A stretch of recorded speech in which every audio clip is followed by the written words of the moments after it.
You're watching a documentary business webinar, and I'm Peter Hamilton. Today's topic is Docsville, the SVO, subscription video on-demand service that's branded as your personal indie film festival. And joining me today from Hong Kong is James Ross. And Hi, Peter. James is the CEO of Lightning International. And from New Zealand's South Island, we're all over the place, is Mark Frood, General Manager of Docsville. And from London, Lawrence Ellman, CEO of Docsville Studios. So welcome, and it's great to have you exploring Docsville's strategy and offer. So the emergence of a niche streaming service like Docsville is the cause for excitement for documentary filmmakers everywhere. So let's start with a snapshot of what's on the platform, and then James can circle back in time and explain how and why Lightning became involved in the service. And finally, we'll hear from Lawrence about Docsville Studios, and the conversation will range freely across all those topics. But let's start with Mark. Why don't you tell us about the platform? Thanks, Peter. Well, Docsville is intended to be a created on-demand destination for thought-provoking, inspiring documentaries. That's the sort of proposition that we're trying to create. And within that, we're trying to build a number of genres which go the full spectrum from films about conflict, about race, about climate, about inspiring stories, personal stories, about places, destinations, and so on. So we're trying to really drill down and to really make it add a lot of depth and quality to it, but really sort of try and make sure it's current and make sure that it's sticky for viewers and subscribers and is always offering them fresh content. If you look at some of the films that we've added in the last few months, for example, Slow Fashion is one, which is about Indigenous exploitation of Indigenous designs. Russian Fairy Tale is a good film, which was one which we added, which is about delinquents in a decaying Russian town. We've also added quite a few documentaries about contemporary conflicts in Ukraine, for example, such as the Mariupol Chronicles, which is about the fall of Mariupol. Films like DIY Country, which is about the eastern Ukraine and the issues they've had on that side. And then there's films about right across Asia, for example, 3 cents a kilo, which is a really interesting movie that we've added, which is about the people recycling paper in Singapore. And that's got us a lot of views. And this week we've added The Cowboy Hat, which is about the story of cowboy hats. So we try to, I think, create a good broad cross-section of documentaries that we think are of interest to people that are really interested in documentaries themselves, but across a spectrum of genres. So we're not trying to sort of over niche ourselves, but allow ourselves to be of interest and stimulate people's interest in not necessarily just one or two topics, but try and create a diversity of content. But we're really interested, I think, in adding progressively. So every week we're adding new content. We've had 2 or 3 films today, for example, and 300 or 400 films already this year have come onto the platform. And while we're outsourcing films from filmmakers, we're also being actively approached on a weekly basis by filmmakers looking to come onto the platform with new content. Not only are we trying to reach the established filmmakers, but new filmmakers, emerging filmmakers, documentary filmmakers. We want to be a platform for those producers as well. And we look to have short films, snackable films, as well as right through to classics. So it's trying to create, I think, a cross-section, Peter, which provides really interesting content for a growing base of people that are looking for thought-provoking documentaries. Yeah, so that's really interesting. It's not, the mix doesn't emphasize light and lively like so many of the channels and platforms. No. What I'm hearing from you is that the bias is towards docs that really grapple with serious issues and Yes. important trends. We had, for example, a really interesting one a couple of months ago, award-winning film called Children of the Noon, which is about a AIDS orphanage in Kenya, which is a really, really compelling story. And there's a lot of stories like that. And we have ones that are a little bit obscure, like Kuka the Butcher, which is about pigeon, I don't want to call it pigeon fights, but pigeon contests in Cairo, for example. So there's a whole range of topics that we can cover within documentaries and still be interesting, but also carry depth and meaning and emotion through with those films. So we're going to come back to how to pitch you and how to get ideas in front of you, but let's get a little bit more detail about the scale of the offer. How many individual programs do you offer on the platform, say right now? Right now it's around 500, Peter, but you know, we're adding pretty much every week, as I mentioned, and the focus for us is to rebuild the platform. So all of the films that are on there now, probably 80% have been added over the last 6 to 8 months. So it's quite a massive refresh that we're trying to create and build with fresh content. Well, let's turn to James now, and we'll get a little bit of the history, a little bit of the background. So Lightning International, you're based in Hong Kong. So tell us about yourself and then your company, what you do, and then why you were attracted to Docsville. So over to you, James. Thanks, Peter. Well, you know, I've been in the broadcasting business for too many years to mention, but over the years worked for the BBC and Bloomberg for many years, and ITV, amongst others, before starting Lightning International 12 years ago. And you know, we've been very focused in those 12 years on finding great content and bringing it to light, particularly in the early days in the Asia Pacific region, but more recently globally, and working with producers that didn't have an outlet to take their programs individually to broadcasters in a distribution catalog, but also working with channels that wanted to see their channels broadcast on cable systems across the region and around the world. And we've been focused on those two areas for certainly the first half of the time that the business has been running. But obviously, as things develop, we want to move with the times, and you know, we wanted to get very interested in getting into on demand and streaming 4 or 5 years ago, and then I had the luck to meet up with Lawrence and his partner Nick Fraser at the time, and you know, obviously Lawrence and Nick were the original founders of Docsville. And you know, we had a good discussion, and at which point we realized that it was an opportunity to maybe to further commercially enhance the offering and take it to new audiences.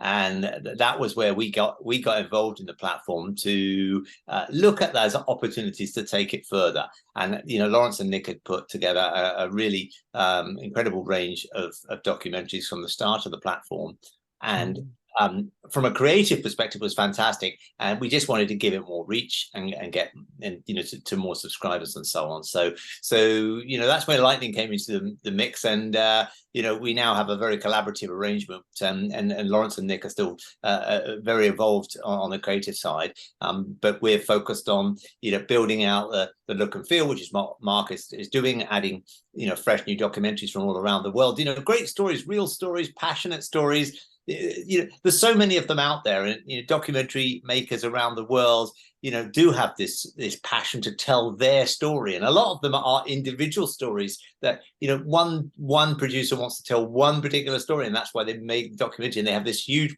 passion for it, and that's what we want to see on the platform. We bring forward that passion. So you know, we've really sort of built on Lawrence and Nick's start with the platform. We're adding, you know, as Mark said, many hundreds of documentaries this year, and that will continue. And you know, we're looking to new heights, to take it to new consumers, to new viewers, people that have a passion to make documentaries, to watch them, in whatever way we can. And as you said earlier on, you know, these are stories that do have some depth. Of course, we love lighter documentaries as well, but nevertheless, there are some, you know, really enthralling documentaries that actually go very deep into different subjects around the world, as Mark has already spoken. So we're very excited about it. You know, this is it's a fabulous, we think it's a fabulous product. We would say that, wouldn't we? But it is. It's wonderful. You know, we really like it. So. Well, certainly the offer is beautifully presented and actually demonstrates a great deal of complexity of programming. You can see that there's mature thinking, ambitious thought driving the project. So James, you know, your thoughts. I've got two questions really. One is about the scale of the business. Where do you imagine kind of topping out in terms of the number of programs? What's your target for the number of programs offered at any time on the platform? Well, I don't think we have a specific ambition for a specific number, but you know, I guess we've still got a bit more to add, and then what we'll do is we'll keep on adding, but of course we'll park some of the programs and bring them back in you know, a year or 2 years time, so that the platform is rotating, it's refreshing. You know, there's always new stuff there. You know, that's what Mark is doing. He's bringing new stuff on every week, so that viewers have some new offer that they haven't seen before. Because one of the challenges with offering streaming platforms is to make sure that when the viewer comes back to look at it, there is something new. They don't want to go down and go, oh, I've looked at that, and there's nothing new. We've always got to be presenting something new. And of course, that's a challenge, but it's also a great opportunity. And you know, curating different rails of different content in carousels is really important. So, you know, Mark's been doing a great job of bringing together collections of different types of documentaries, but some that would, if you've watched this, you know, you'd like this, you know, perhaps from specific geographical territories, or perhaps on particular subjects. And that's really important. And obviously the idea is to go much deeper than one of the generalist platforms. You know, obviously big platforms like Netflix and so on have documentary sections, but of course that's not their focus. And you know, our focus is to be all documentaries and really get the documentary lover get in deep. So, you know, I think maybe 800 to 1,000 films towards the end of the year, and then we'll maintain it at that. Maybe we'll go more. We'll see how we go. You know, it's a work in progress, honestly. You know, the big point, it's a substantial pipeline. You're not dipping your toes in the water if you're offering 800 to 1,000 programs. So let's move on and ask you, what's the consumer offer? What's the deal for consumers? And then secondly, how are you going about getting them? There's a lot of services out there. Yeah, no, I think it's very true that it is tough to add consumers. You know, the consumer offer is $3.99 US dollars, and we're finding that that's about the right price point at the moment. Although these things are ever changing, and you know, we can see that some of the large streamers are putting their prices up this year. I don't think we're going to follow that. At this point, we feel that that's a good price point to offer this number of documentaries. But you know, we're working with lots of different partners to promote the platform. So one of the things that we're working with is some of the cable operators and telcos and these kind of partners that already have a very substantial number of subscribers to their services, and making Docsville one of the services that they will offer in addition to what they're already giving to their consumers. So we're trying to tap in to a large extent to these kind of platforms, and we've got a lot of great conversations in place at the moment that will come to fruition, we hope, towards the end of the year, beginning of 2024, which will expand it out. Of course, we've got a direct-to-consumer offer as well, and of course consumers can come direct to us, but we think that the future is to get our brands and our collection of great content to consumers often via third parties. So I think that's going to be one way that we can scale up the business. But you know, look, of course, we're also interested in talking to all kinds of associations that are interested in this kind of content. Anybody that has the kind of viewers that we're looking for, that are these fairly dedicated viewers that have a passion for documentary. We're talking to those film societies, other distributors to some extent, anybody that can get us to those documentary lovers. So the core option then is, let's say, Bangkok Cable Service will offer Docsville as an option, an SVOD option. Is that like it's a traditional cable satellite distribution? Well, it could be a traditional cable service, or it could be a telco. It could be through the services on a mobile operator. Increasingly, you know, with our discussions with mobile operators and also other people that aggregate OTT services. And there are quite a few of them, the smart TV providers, all of these different people. So we're talking to them all at the moment.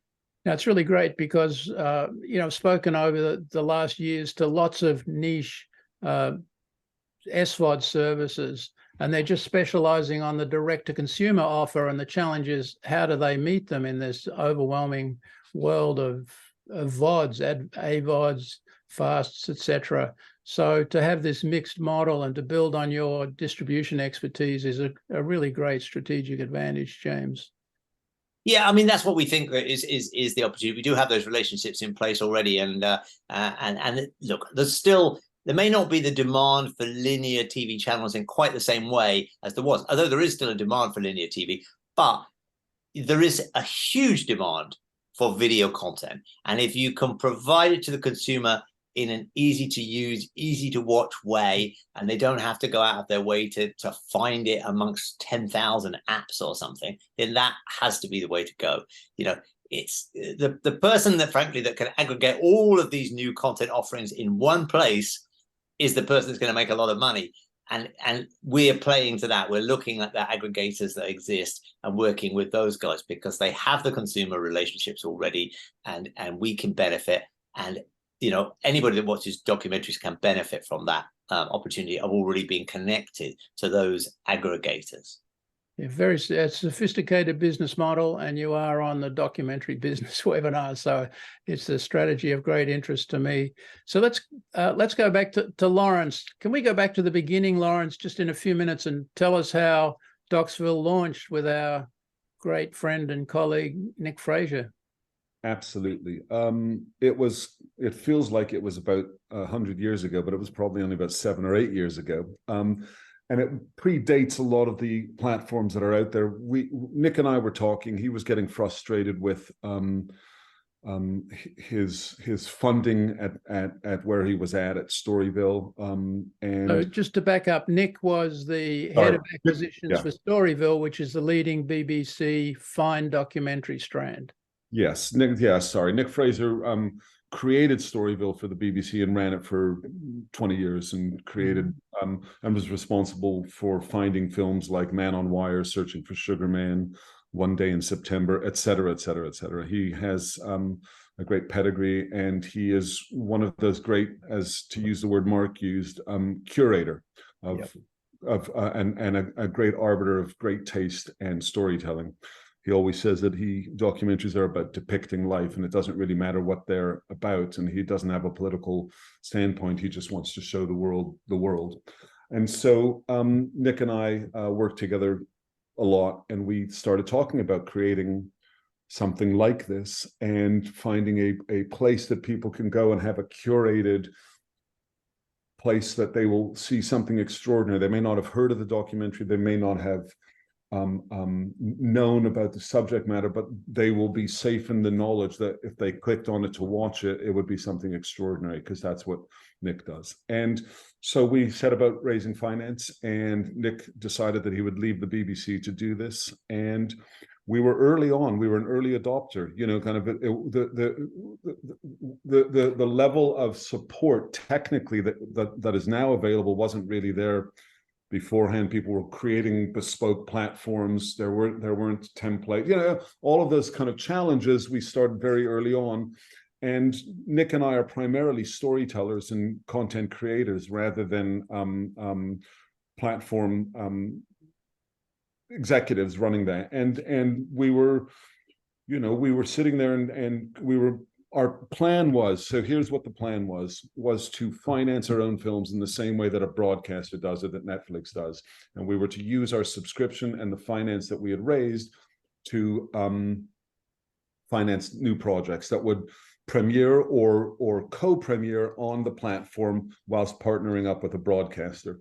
And of course, since we started doing that, you know, kind of there was an explosion of other platforms for documentaries and many other things. And when we got down to it, realized that Nick and I wanted to tell stories, and James, and Lightning, who also has linear channels and understands how to kind of grow those types of businesses, we were fortunate enough to meet him and to find a way for us to continue the platform going on under the stewardship of Lightning and the ownership of Lightning, and for us to then kind of focus our attention on making films, Nick and I. Nick fell ill while we had the platform and has recovered. He had a stroke, and he's in great form now, which is fantastic. Great and to we hear. spent, yeah, which is great. It's great for all of us. And we, you know, in the last 4 or 5 years, we've had a kind of explosion of films being made. And as we get closer and closer to them coming out, we're working closer and closer with the platform Docsville. And that's how it came about. Really, we wanted to find a home for people to go that they felt secure in the knowledge they would watch something extraordinary. They may not like it, but they'll watch something extraordinary. So you're Docsville Studios. That implies that you're commissioning, funding, ordering, whatever the word we choose. Are you doing that?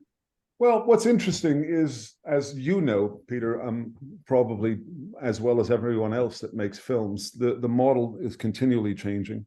You know, from losing control of IP to finding different ways to fund, to broadcasters not funding so many international documentaries. So what we found is that there's a number of models that we utilize. Some we utilize distribution as our finance. Some we utilize as broadcasters as partial finance and then private finance.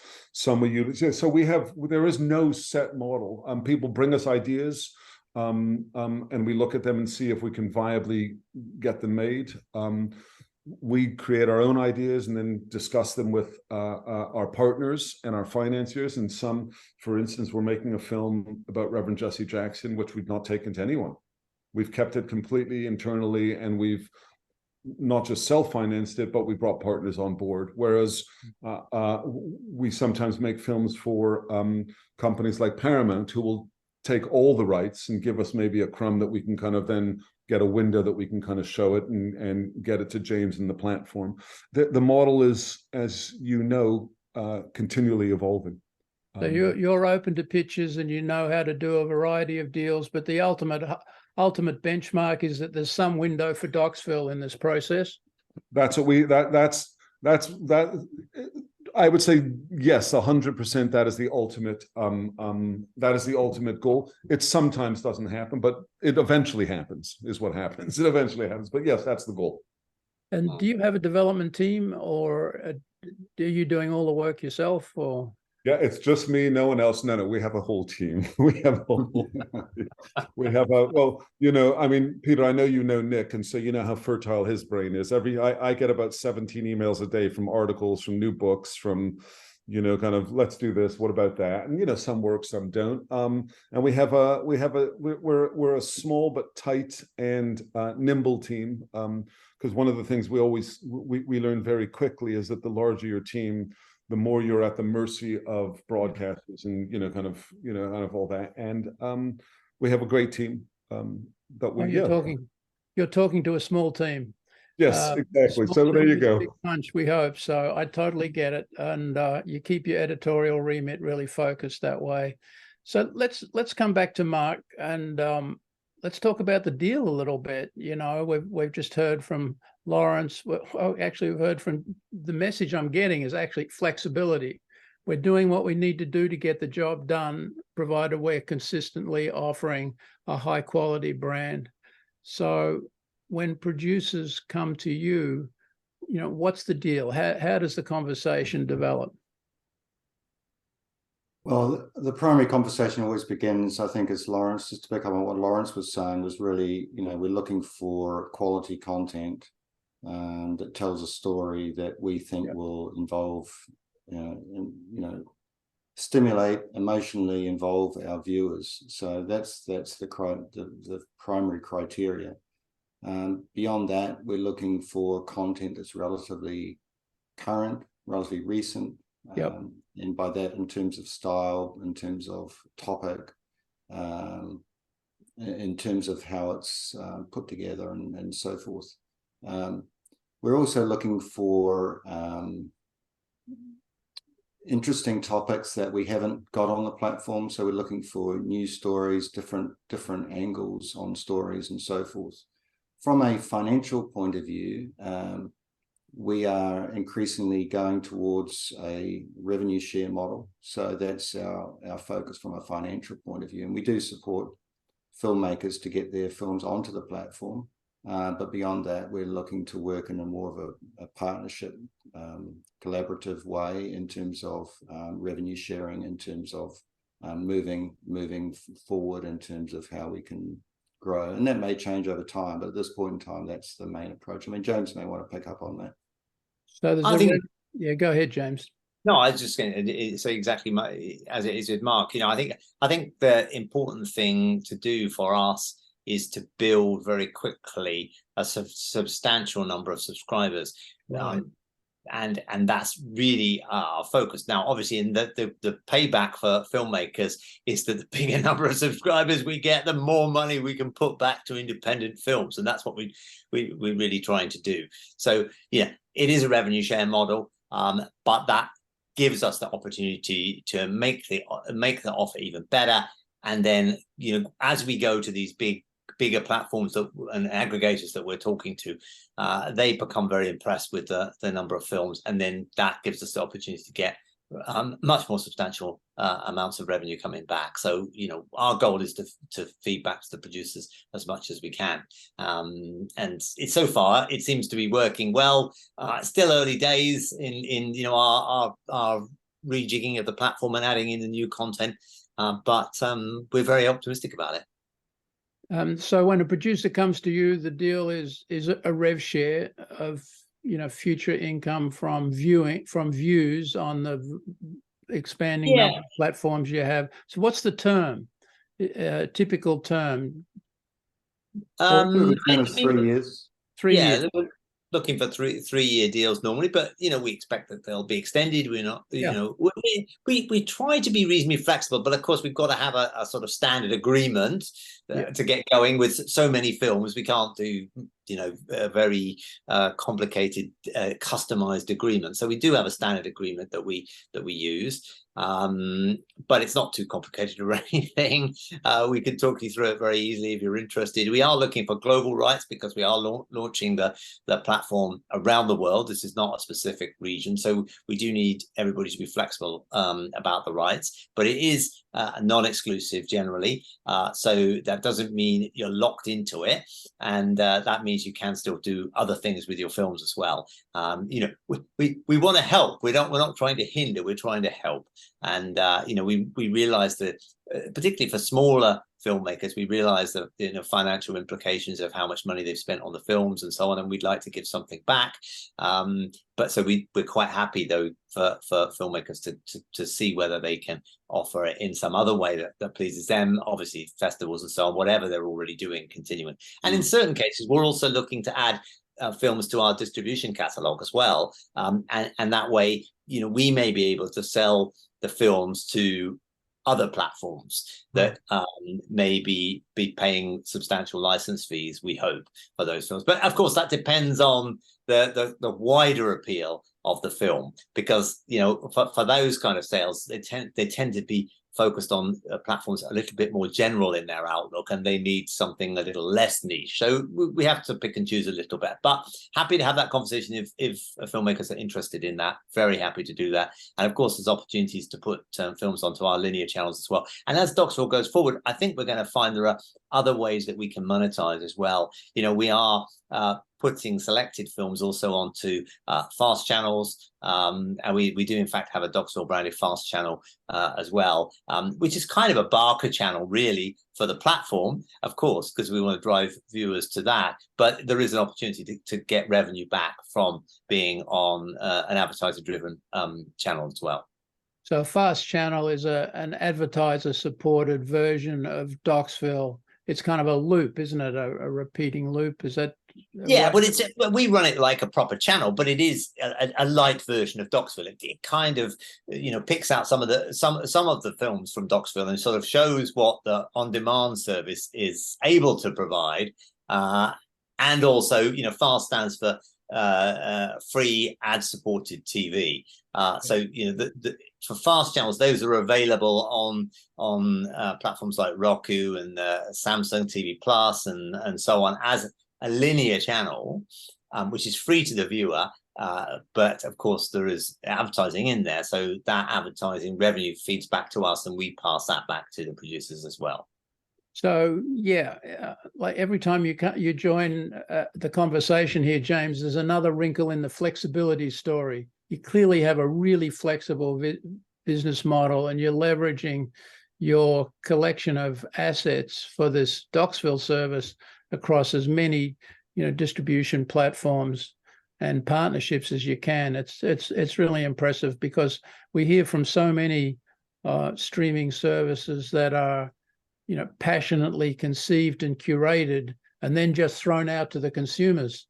And there is just so much competition out there. They don't have the launching pad. So I want to come back to Mark and just drill a little deeper into the pipeline. Mark, what about the balance between originals, like promotable Docsville originals, in this mix of, flexibly acquired programs? Are there do you have a commitment like, 1 a quarter, 3 a quarter? Is there some idea about specials? Maybe you'd like to chip in there too, Lawrence. Yeah, not at this point, Peter. I mean, that would be our aspiration, and that's what we're aiming towards. But at this point, we're in a very much of a growth mode and a sort of building mode, and we're trying to build the base, and the base for the business as well as for the consumer viewers. And therefore, we're really just trying to get a good quality cross-section of product that we think will be, able to build on and to build our viewer base going forward. So that's our primary goal at the moment. But we are, hoping that Lawrence will be able to chip in with some quality product going forward, and maybe I'll toss it over to Lawrence and see what. But before Lawrence comes back, can I just add to that? Look, I think, Peter, what we're also trying to do is we are trying to promote heavily the films that we have from our filmmaker partners that are on the platform already, and some of those films are amazing films, and so we're really promoting every week these new great films that are there. So while we really do want to have some originals, and Lawrence can tell you a little bit more maybe from his perspective, but at the same time we also want to give due prominence to those great films that we've already got. And some of those filmmakers, they're not big budgets, but they do amazing things with small budgets. And they're de facto originals anyway, because in many cases, they're not available or readily available on other platforms too. That's true. Well, Peter, that's exactly what I was going to say, is that one of the things that Nick and I had talked about, and I know that James and Mark are continuing on, is that, they get lost. These great films disappear, and you go, where can I find these? And that was one of the main important points of ours. It wasn't just about originals, although that's an important part of it, and we hope to be providing Docsville platform with originals soon.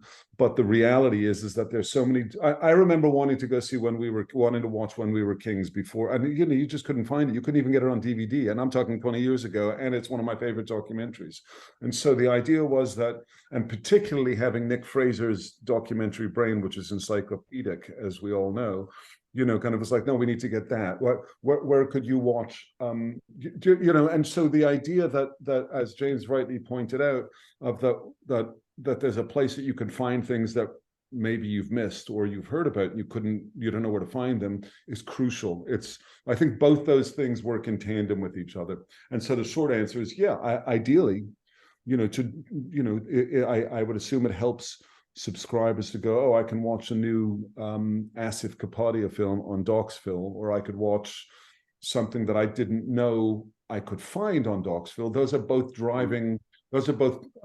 subscriber driving proposals. And so the short answer is yes. I think that originals are crucial, and we're going to get to that stage, and hopefully we'll make the right content that works for Docsville, for the platform, but also to find gems that have disappeared or you can't find. It's really important. Yeah, I mean, I've reported in my newsletter on the cascade of new documentaries that are brought to the market every year. I mean, just look at the 1,000+ submissions for Sundance every year, of which 20 to 40 are screened for to be finalists in various categories. So that leaves an enormous number of films, many of them really beautiful quality, but just don't meet the Sundance criteria, and maybe don't make it at TIFF or elsewhere, or even if they do, don't pick up theatrical distribution, and where are they going to go? So I just think there's a tremendous, as I said, I think of the word cascade. It's like a waterfall of underviewed, underwatched, great programming created by great artists. And I think that's quite the scale that you can draw on here. We've even got a film actually launching, I think, next month, which is about a filmmaker going to Sundance, taking his film to Sundance. So we try to cover all the bases there. And there's a lot of films. We've had 2 films, interestingly, about architects launched in the last few months, both of which made by their sons. One REM, and one Eero Saarinen. So interestingly, both made by their sons, which is quite unique. But those sort of films that nobody naturally would look at or consume in any great number, but really good and compelling documentaries that once you start viewing them, you get really hooked. Well, that requires that kind of investment in niche marketing and social media campaigns, etc., that I'm sure you'll scale up to. So I mean, we've covered a lot here. James, is there anything that we've missed out on? And then I'm going to ask you, each of you, what's the big challenge, going ahead to bring you to, where you want to be in, say, 6 months, 12 months time. But is there anything that we haven't really touched on? I don't think so. I think we touched on most things. I guess, of course, appealing to all filmmakers, that are interested. We're, of course, looking for great films all the time. So if you have any suggestions, or someone who has a great film, then please come and talk to Mark about it. We'd love to hear from you. But as far as challenge is concerned, the challenge, of course, is to get to as many people as we can. And I think I noted earlier on, our plans are working, alongside other aggregators to bring the brand, to bring the collection of films to existing collections of people through the telcos, through other operators, and that is our biggest challenge. But having such a great collection of content to start with is half the battle, really. That's great. Just before I ask your big challenge, Mark, how do producers find you? How do they find me? Through email, generally, is the best way to find me. There you go. Thank you, Caitlin, our producer. We've got mark@docsville.com. Yeah, very simple email. So I generally get back to people, within a day or so, and give my feedback on their films and what we can do and which films we'd like to take onto the platform. So, we work quite quickly in reviewing people's films, and we do get, as I mentioned, a number of filmmakers and distribution companies that do directly approach us already. So And so But I what's your think coming your back big to your question challenge, about my Mark? biggest challenge, well, other than being based in New Zealand, in a stormy winter's night, I would say our biggest challenge is acquiring new subscribers, really building a subscriber base. As you mentioned, it's a competitive market out there, and there's a lot of noise, particularly through social media and other platforms, and trying to break through and get our message out there and to differentiate ourselves from, the so-called mainstream. That's the word you like to use these days, but the mainstream platforms. We want people to know us for what we are. We want to build a community of discerning viewers and people that really love documentaries, and that's our main challenge, is to get that message out there and to really start to build up our base. That's what we're trying to do. Oh, we're happy to support you on our side, Mark. So, Lawrence, your big challenge. I don't have any. No. Welcome to my world. Yeah. My big challenge is having enough hours in the day, to be honest with you, and making sure that we keep it, because we are a small team. We're under 10 people. I mean, the core team, of course, in production it's like an accordion, is to make sure that we don't let things fall through the cracks. We're making 9 films at the moment, and we're a tiny team to make 9 films, and there's 6 more that we just don't have enough time. And the challenge with that is how you finance things, and we always have to be incredibly creative on how we do it, and trying to retain as much control and intellectual property as possible. And that's in this day and age, with the streamers taking everything, it's very difficult. That's the truth. IP is really crucial. It's something that we used to take for granted when we made films. We can't do that anymore. Well, the major streamers are hitting their own business challenges right now, certainly since around about the beginning of the 4th quarter last year.